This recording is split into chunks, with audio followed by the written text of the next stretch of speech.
Hello and welcome to the 6th episode of the Highlighter Podcast. I'm your host, Mark Isero. This podcast is where we talk about the best articles on race, education, and culture that have been featured in the weekly Highlighter newsletter. This week, there were thought-provoking articles on lynching, homeless students, the newspaper industry, and the weight loss industry. If you'd like to read the articles, you can find the Highlighter newsletter online at j.mp/thehighlighter104. Now it's time for something really exciting, which is for me to introduce this week's guest. Today I get to talk with Angelina Garcia, who is an academic data and assessment manager in the Bay Area. We used to work together, and now we don't, which makes me sad, so I'm therefore extremely happy to be able to talk to her right now. Let's get right to it. Well, hello, Angelina. Welcome, and how are you today? Hi, Mark. I'm doing well. It was really great to talk to you. We used to work together, and then now we don't, but, that makes me totally sad, but we get to talk on this podcast now. I'm still processing it, so I'm excited to talk. Yeah, but it's exciting, what you're continuing to do. But first, before we get into that, I wanted to thank you very kindly for being a loyal subscriber to the Highlighter. We've joked that you're almost like the managing editor, so I just wanted to ask, why do you subscribe and why do you read it? I think mostly because I like your choices of articles.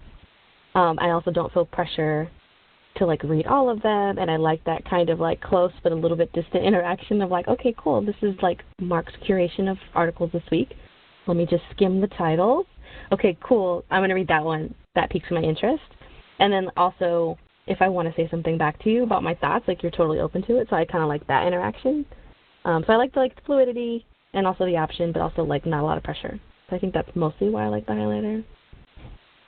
Yeah, I like that because the whole reason that I started it in the first place was before I would endlessly send articles to friends, even when they didn't want to read them. And I would say, read it. And it felt sort of annoying. And so this time, now everybody can just read it or not and sort of do it at their own pace. But one of the things that I've enjoyed that you do is that sometimes you send me a little message and even a quote. It's like you like to collect quotes sometimes. Is this just your reading style, or where'd you get that from? Oh, absolutely my reading style. I think even as a young reader in high school, when I started to really pay attention to what I was reading, I would just come off with these little tidbits and remember books or articles through these random quotes. It's kind of like how you meet someone, and if you remember the context of how you met them, whether it's at the gym or where they work, it helps me remember who they are. And I think the same thing goes for reading. It helps me remember what I read, what it was about. And it also makes me feel connected to say, hey, this is what I got from it. And if I had to choose one or two quotes, this is how I would synthesize it or piqued my interest the most. Yeah, it's weird. Sometimes I go through this time where I'm actually collecting quotes and then trying to sort of save them for later. The problem is that I never actually organize them all that well. And so they sort of get remembered, but then sometimes they get lost. But maybe we can talk about your system because I just thought it was pretty intriguing because there's a difference between sort of knowing an article and then sort of really getting out a key quote or a key statistic. Maybe it's because you are into data and at least the stereotype is all about organization and specificity and precision. I did want to talk about that because you are an academic data and assessment manager. And obviously, being in data now is a thing that's really not just important, but also I feel like it's trending in various industries. And so I wanted to ask you why you chose education. Obviously I think it's a great choice, but for the people who may not be educators out there, why do you choose schooling and education? I think as a first-generation graduate, it's always on my mind about disparities and disadvantages that folks have, privileges and different experiences people had in K-12 and also post-secondary education. And when I got my undergrad degree, I was okay, well, where do I go? I need to get a job. and I was able to find a job at a charter school, and I kind of just fell in love with this datatized, systematized part of schooling. I think teachers are wonderful, curriculum is great, instruction is really meaningful and needed in school, but I was lucky enough to work with a teacher on special assignment whose whole job was managing the database, and I was like, okay, cool. And we were just really one of the best teams ever, and we would just go and do professional development with teachers and help them understand why we did certain assessments, why we use certain systems, the importance to not only us as a school and the importance of being in compliance, but also try to bring it back into the importance of for you as a teacher. I hope you don't think we're giving this assessment just because we've been told to and that's it. And I found a lot of life breathing in my work during those conversations, helping teachers understand that this is actually a tool that they can use to better their craft, made me really feel purposeful, I guess. And so I kind of grew into that over time and kind of built my own skills around different systems and how to support teachers. And I found myself really liking it. And so when I ask myself every few years, where am I, who am I, what am I doing? And I ask myself the bigger important question is are you happy and are you passionate about the work? And luckily, I've been able to say for the last 6 years of doing data and assessment in academia or in K-12 education at the very least, I love what I do. And I like the conversations that I get to have with educators, school leaders, policymakers, because I feel like they're all intertwined, and I kind of act as this middleman interpreter for folks around why data is important in schools. And if I'm lucky enough to build capacity for teachers, then I think it's a good day. Well, yeah, I wanted to ask you more about that too, because, I notice also a backlash sometimes, for example, there's Common Core and then there's the backlash, and so therefore there's data and then there's the backlash. What do you say to people who say things like, oh, data is dehumanizing public education or young people? My first question is why do you think that? And I'd like to hear the story behind why people feel the way they feel, because I could go off and really quickly to my response to that, kind of generically, that I don't believe it's dehumanizing, and I think it's a way for educators to get on the bandwagon of for-profit industries, ways of anticipating trends and reaching the needs of users and things like that. We, as a nonprofit industry, can do a lot more and take a lot more learning from for-profit industries that have figured out ways to anticipate and pivot a lot quicker, because they're motivated by money, right? I don't want to lose all this money, so I better learn how to interpret this data so that I can make better and stronger decisions. And I think now, over the last 10-ish years, education has caught on to that, oh my gosh, we have so much data, let's figure out what to do with it, and we're all still figuring it out. And so first I ask why they feel that way so I can maybe tailor my response to their emotional experience behind the question or the statement. And then second, I say exactly what I feel and what I mean, which is I think it's important. I don't think it dehumanizes. I think at its richest, purest space, data-driven instruction and data-driven decision-making in education can be incredibly powerful. It allows us to pivot faster. It allows us to serve more students. And it allows us to see students beyond just one teacher's experience of that student. And so one of the things I love about my job is bringing to the forefront teasing out the data based on subgroups, which I don't think happens enough. So I think it's important to see how special education students perform compared to general ed. I think it's important to see how students who are considered low income perform versus their higher income counterparts. And I think that race is always an issue that needs to be teased apart, because as educators, we need to be held accountable. I think there's a lot of movement to make it feel like an equitable practice that doesn't feel demeaning to teachers, like, oh, you don't know how to do this. I think that's where a lot of training can help. But at its purest state, and I believe the intent behind it, I think assessment is good. And I think that there's always going to be problems with standardized assessment, and I'm not a person who goes around saying I love the SAT and I love Smarter Balanced. But I am a person who says if we have to use this data, or we have to at least give it, why don't we make meaning of it? Why don't we use this to our advantage and support our students, because it's something that does offer some light onto our students, regardless if we respect it or not. And so that's that's kind of my basic response. Oh, that's a great response. I totally agree, especially, we know that teachers are very, very busy and they're working extremely hard. And I just feel like sometimes data, especially when done well, and you've always worked with teachers, when done well, it actually humanizes. It actually does the opposite, where it sort of validates what the teachers are doing, as well as allows teachers to pinpoint or to put an investment in a specific subgroup or to sort of work on their lessons in a different way, rather than to feel totally overwhelmed. It's really how you use it, and that's something that I just, in your work, I really felt when we were working together. So thank you for that. I wanted to ask you, do you want to chat about an article today? Sure. So in last week's, or just a few days ago, submission, I was really interested in the New York Times versus Washington Post article, just because it's fascinating, I think, as we continue to go into, like, digitized everything. Like, oh, where do paper print live? Like, I don't know. So I read that one. And then later on in the week, I read the article about homeless students. And so I definitely have thoughts about the homeless students article, if you want to talk about that one. Yeah, let's talk about it. I mean, first of all, I got this from a loyal subscriber, Ben, and he lives in the Pacific Northwest, and he sort of sent it to me. And it's quite an honor, I think, sometimes when people send a submission and then it gets in, because, this is only the best articles. And the first thing is, even though I've been in education, and also I have a few friends who actually work with homeless youth here in San Francisco, it wasn't something that I totally knew very much about. And so I wanted to get your sort of first impressions about the article. Well, I think my first impression was how a seemingly, like, well-intended rule or regulation that is geared towards, like, supporting homeless students easily got misconstrued into something that seems pretty malicious, actually. And I think that is the air of a lot of policies, right? They're well-intended and they're geared, hopefully, to serve students, and then in actualization, in operation on school sites, it actually can hurt students. And my question throughout the article was like, and who's holding, like, Seattle city schools accountable?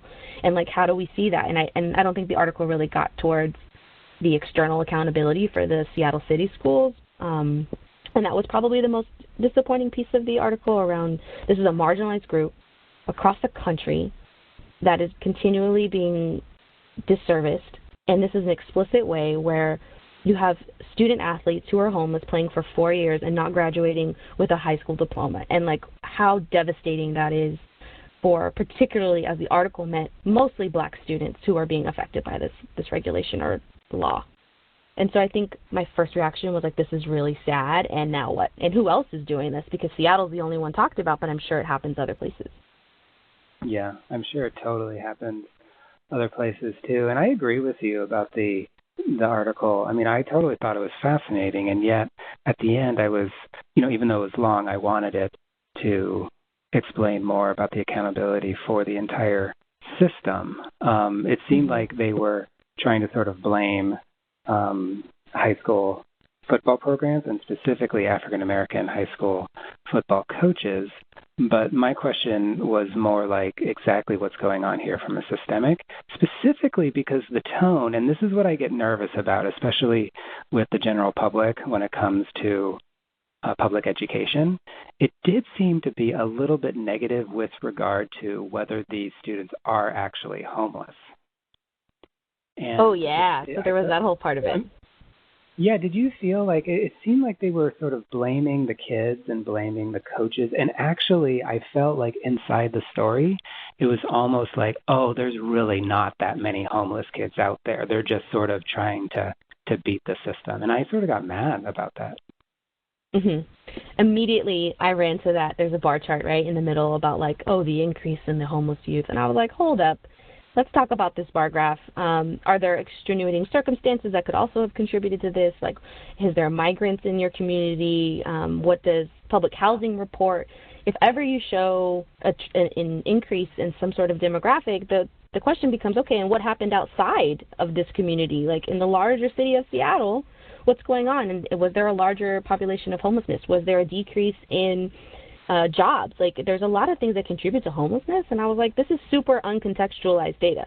I mean, I totally get it that somebody saw this peak in data and was like, whoa, 49 one 4 years ago, and in 4 years' time, 129. That's a lot of kids. And it's like, yeah. And what's the context for this bar chart? Because you can't just look at these things in isolation.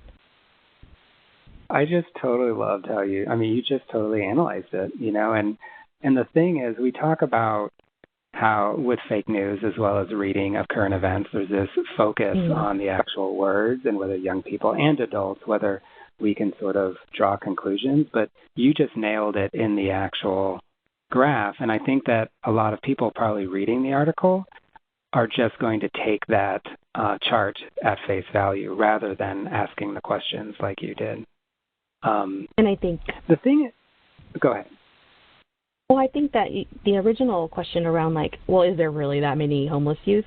Well, the question becomes, did any other, I'm looking at this bar graph, Mark, and I'm just so irritated because I think what people are going to read, they're going to read it, of one, say, oh my gosh, either Seattle has an uprising of homelessness, or this bar graph is totally inflated by, like, these families who have been coached into selecting the I'm homeless box on the application, which I don't think necessarily either of them are true. And so in terms of, like, what we extrapolate from charts and graphs, from a data perspective, it just really hurts me because I feel like this is how we digest data in these small, isolated chunks that have no contextualization and that also pretty much feed my whole passion in my job, which is like, this is one data point. How do we contextualize all of this to make meaning, to make true meaning?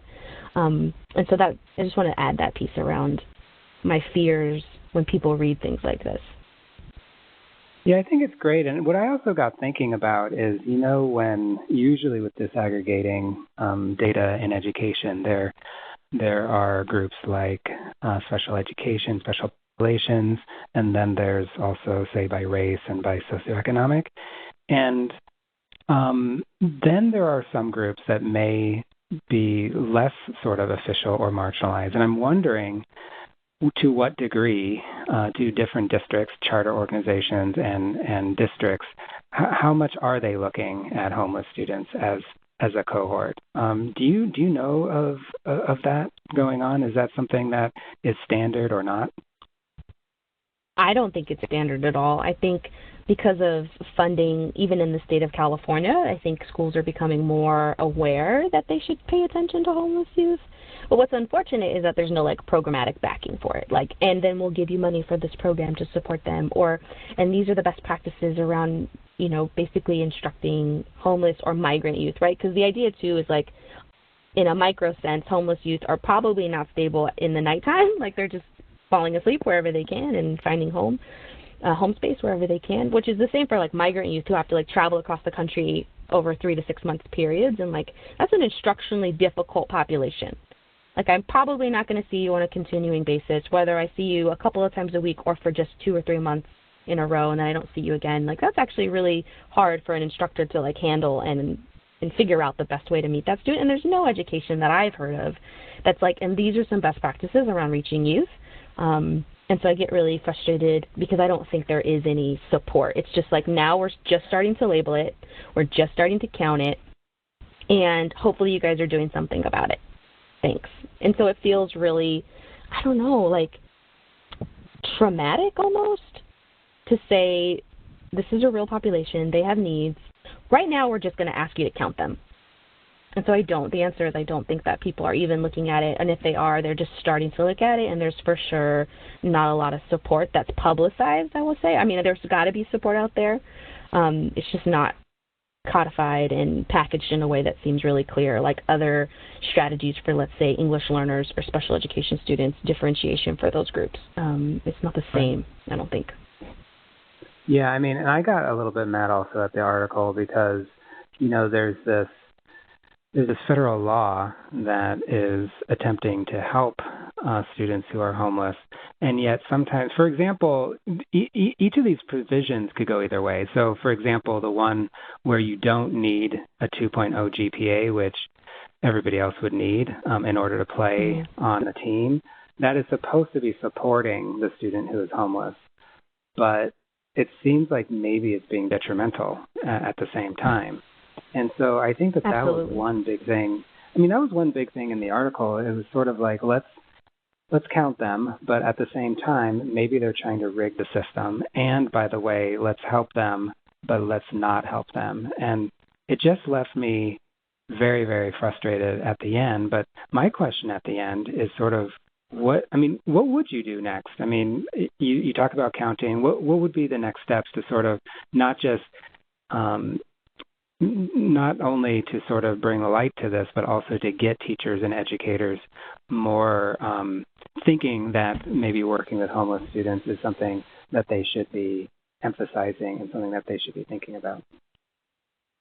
Well, I think research is important. You know, folks respect when things have been researched and vetted, and I think there's just not a lot of literature out there. I think there is. I don't think it's being pushed out as readily as other instructional strategies or educational positions might be given out. And so I think it's the job of overseers, right? So if you're in a big district, it's your district. If you're in a charter organization, it's your charter organization that's, I think, really held responsible. Of course, I want the federal and state governments to lead the charge, and also sometimes that takes too long. And I think that it's really important for people who do know the truth and also know best practices and have programs that have been working or they're trying to figure it out, that they be more vocal. And it's also slightly sad because we're asking, a marginalized group of students to just kind of wait while we figure it out. And so my charge is really to educators who know and have worked with homeless youth and have something to say about it, and also have experiences that mean something, that they go and talk to those district leaders. I mean, boards are real.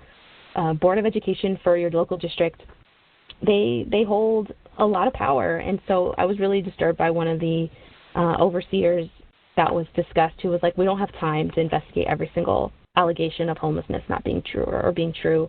And I was like, okay, well, if you approve a policy in the future, you should probably have ways of accountability built into that. And that's my hope for every educational policy. Okay, if you want this to happen, and then how do you know it happened? And how do you know it's happening well? And where is there room to fix the policy or add, additional regulations that safeguard children? These are still children.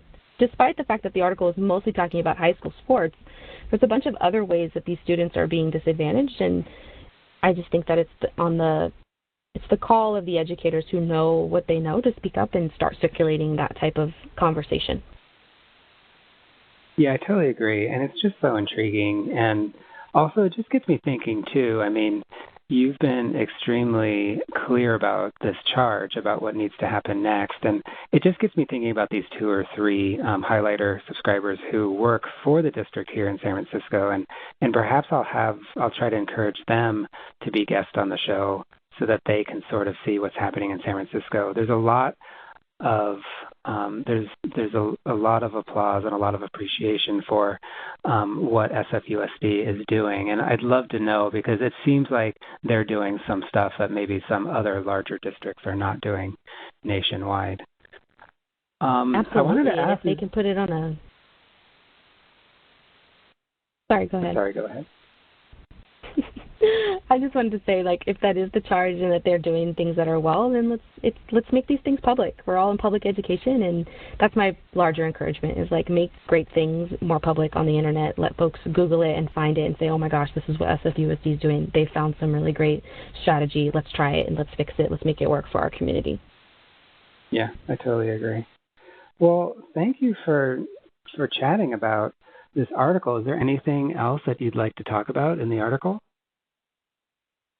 No, I think I got all my feelings out, actually. Thank you.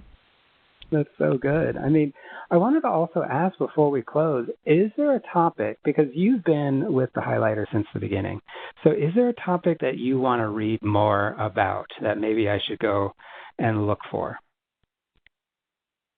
Actually, I'm pretty satisfied with the options. I think race, equity, diversity, education, these are things that I want to read about, and you tend to be really consistent. And so I think more so I want to continue to encourage you seeking articles from various publishers. It's really good that I think that you don't post something from one magazine or one place over and over and over again. It's nice that you're actively try to diversify it up. And so I just want to encourage that because I like it. Cool, thank you. And Angelina, I just want to thank you so much for chatting with me today on the podcast. I would love to have you back on the show soon. And yeah, just thank you so much. And I hope that you have a really, really great week. Have a great day. All right. Thanks, Mark. Well, that's unfortunately it for this week. I hope you enjoyed listening to Angelina as much as I did. This entire community at The Highlighter is pretty impressive, don't you think? And so I like being able to introduce you all to each other. You're deep thinkers, kind people, and excellent readers, and we all benefit being in community.